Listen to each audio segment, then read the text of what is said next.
of sea level really affects every single aspect of, our lives, especially of our brothers and sisters that live in the islands. Had on the agricultural crops. So has any step taken towards finding an alternate with regard to the agricultural sector, the crops?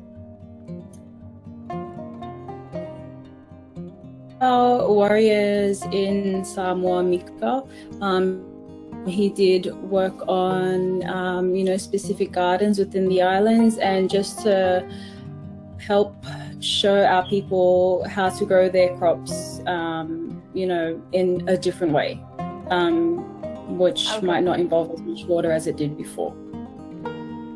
And I know that he took that over to Tokelau as well. So I don't...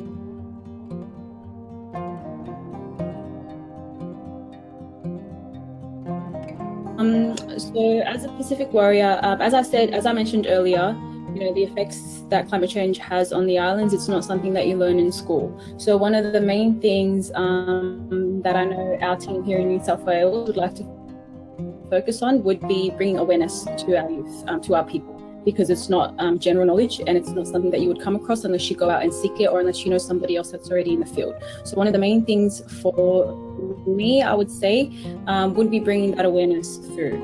And one of the ways that the Pacific Climate Warriors have done that is through a number of campaigns, one of them being Have Your Say.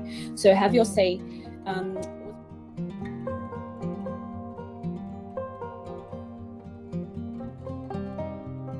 awareness and bringing it to mainly our youth.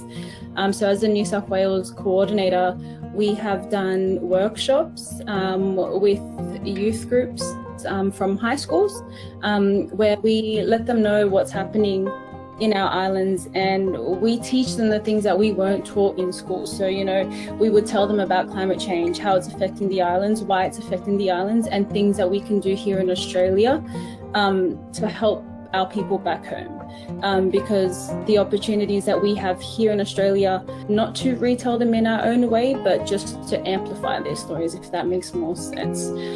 So we've brought their stories from the islands, and we've brought them here to the shores of Australia, to our younger youth, and we've done that through universities and with high schools.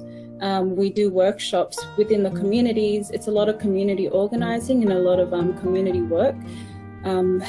Everyone is busy with their